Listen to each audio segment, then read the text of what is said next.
guys, here's the third and final part of the questions and answers.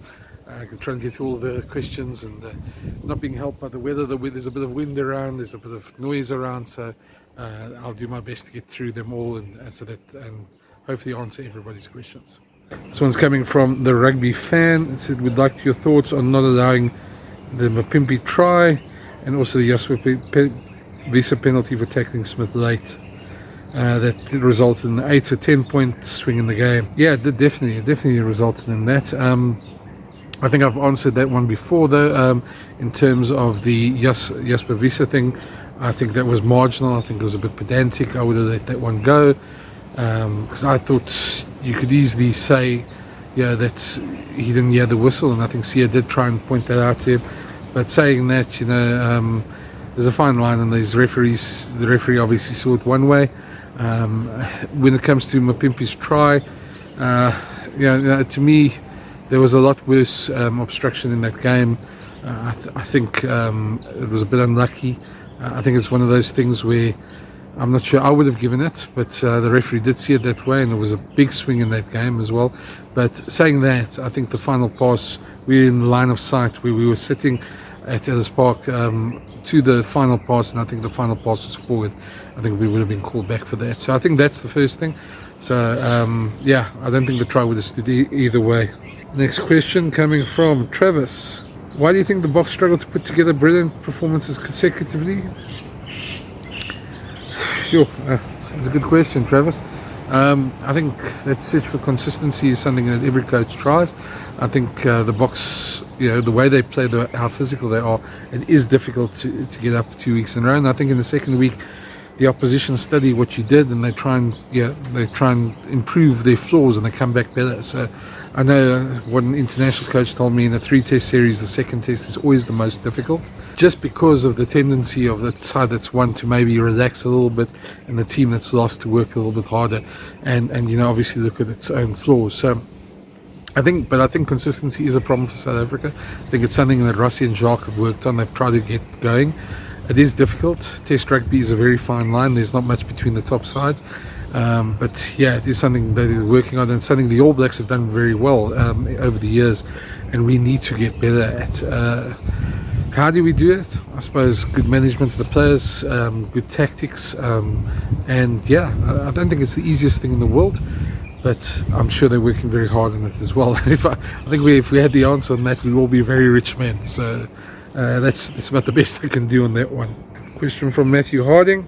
"Is it legal when the attacking player with ball in hand bends forward into contact, almost bending completely over, causing the attacker to make head and shoulder contact?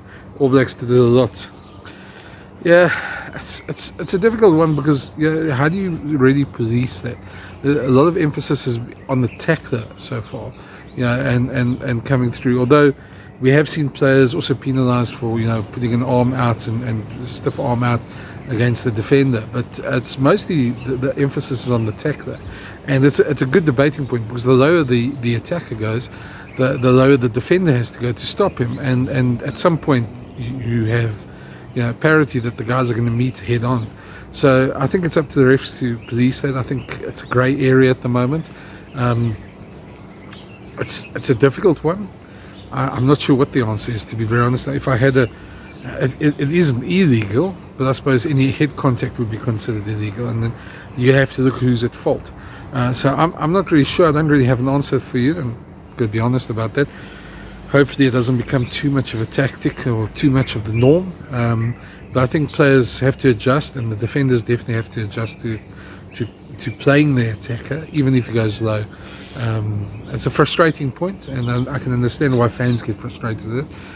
But I suppose we'd have to get hold of somebody with a bit more knowledge in this field about how they look at the tackling to give you an answer there. I'm no expert in that, so I'll have to do a bit of homework. Sorry, man. But I'll try and come back to you with an answer. Inenkani says, "What techniques do the players use to put a loss mentally behind them, and they did not interfere with preparations for the next match? Is it individual, or do they do that as a team?" To be honest, it depends. It goes from team to team. Some teams put a lot more emphasis on the team environment, but it's up to each individual player to also manage their own game. I think Players are pretty good at it. By the time they've got to test level, they're quite good at compartmentalizing game. So excuse me for the fumble there. And you know, just and sort of closing off. What teams often do is they do the review on a Monday, and that's when they close it off.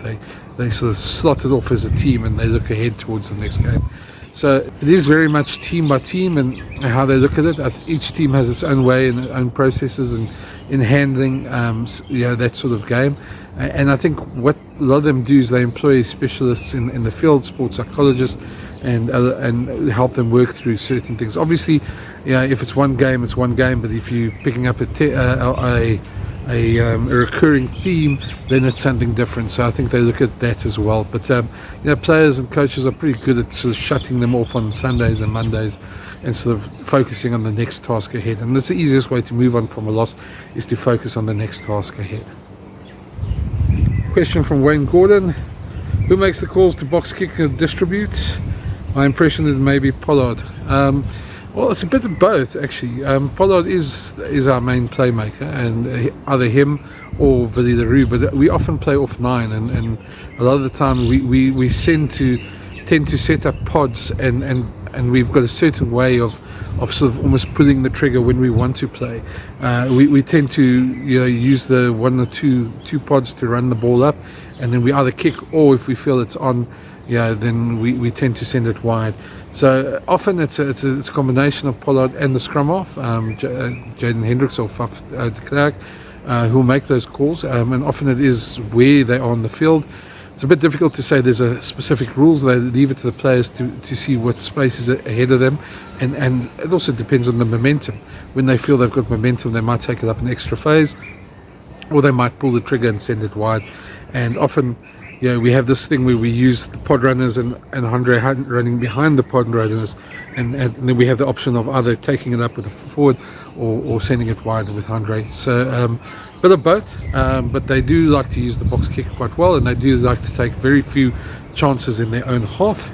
A lot of that stuff gets done in the opposition half. In their own half, they tend to box kick a lot more, you know, to get field position. Marlo Skolts asked if one team can speed up the game because it's the game plan, why can't another slow it down? The ref was asking the box to speed up the whole game after clear complaints from the All Blacks. If it's yours attacking ball, surely you can slow it down. That often comes down to the referee. You know, teams can slow the game down. They can do it. Refs are under pressure to keep the game going, and often want the ball to be in play a lot more. So they want to see ball coming out quickly. They want to speed the game up. We often get teams complaining that other teams are slowing ball down. I don't think behind racks and that refs are too worried about that.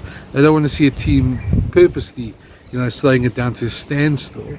As long as there's a good pace in the game, they won't mind so much. But I think we see it a lot more in terms of walking to line outs, walking to kickoffs, things like that. Those are the type of things that the refs don't like. Where there is a bit of frustration, especially in the scrum, because we like to keep the ball in the scrum as South Africans and scrum for penalties. You don't often get referees doing it. Some referees just see the scrum as a reset and want to get the ball out quickly. Again, that depends on the referee, depends on the opposition. But yeah, generally everybody wants to see a faster game, ball speeded up. I think that's just a general thing in rugby. I don't think it's something we're going to get away from very quickly.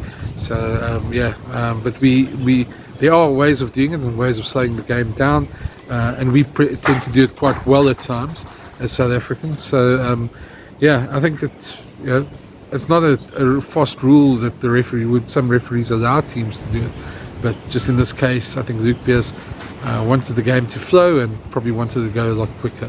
How did the fact we had injuries in the backline affect our game plan, specifically kicking, receiving, and we'll be changing to a 5-3 split now?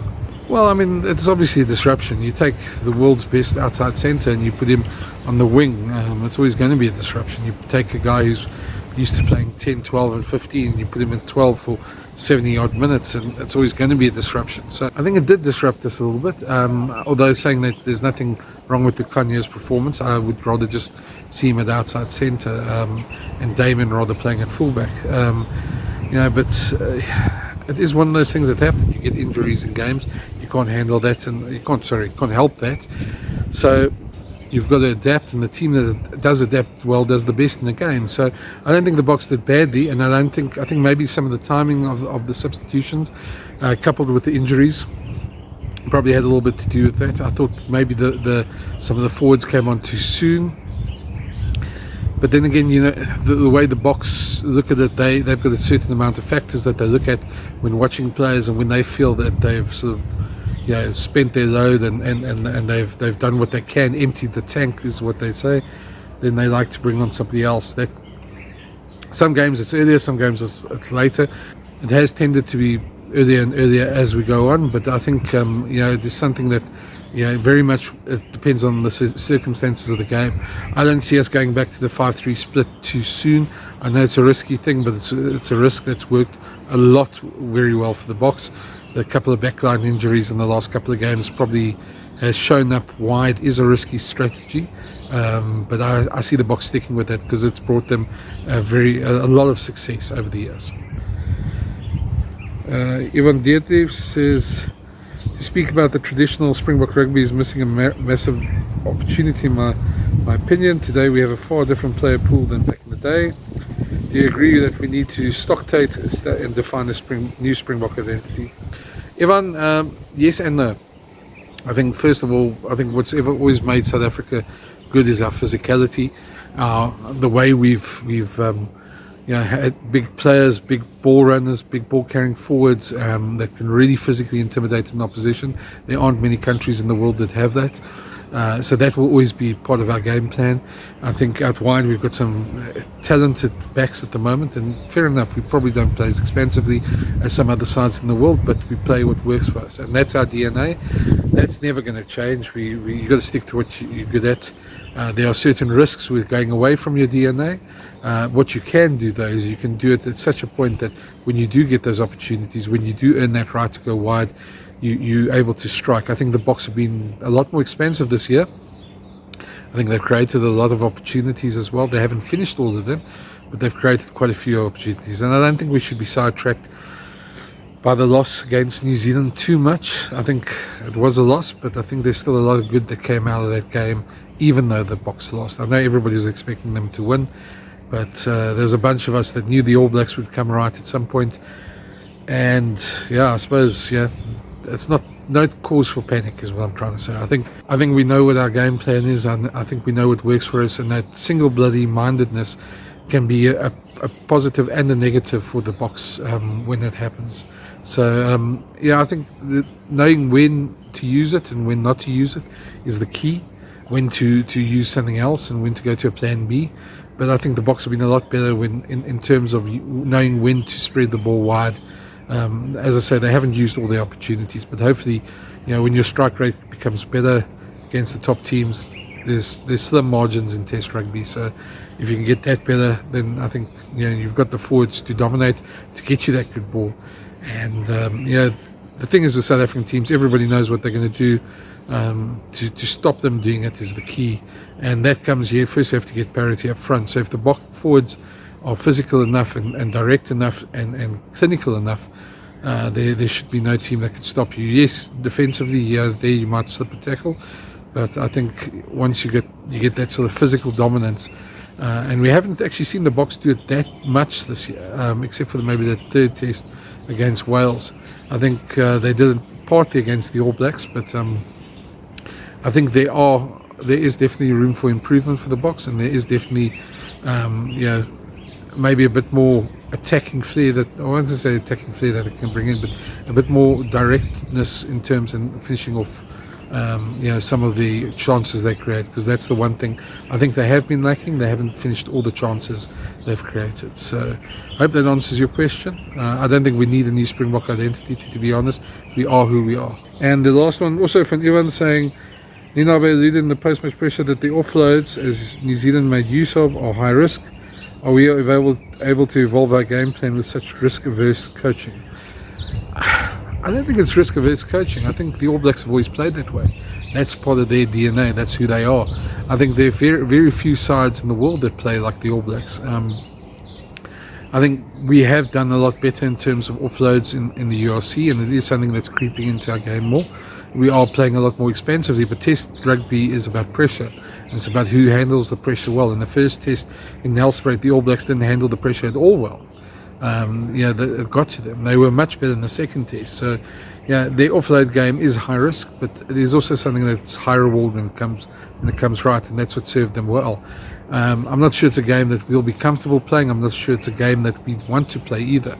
We've got a very different set of skills in our teams, and I think while it works at provincial level and club level, I don't think it works always in Test rugby. So Test rugby is a lot more about absorbing pressure, taking points, and putting the hammer down. It'll be interesting to see how many Test tries are scored from line-out mauls as opposed to first phase play or we're not talking about turnover. The All Blacks score a lot of their tries from turnovers and broken field. So I don't think it's risk-averse coaching. I think it's about handling the pressure of the situation, and I think the Boks have done pretty well. When you say risk-averse coaching, that's a coaching strategy that's won a World Cup, has won a Lions Tour, has beaten the All Blacks 2 out of the last 3 times they played them. I don't think there's anything wrong with it. It's execution that's usually where it falls short here and there. So anyway, I hope that answers your question.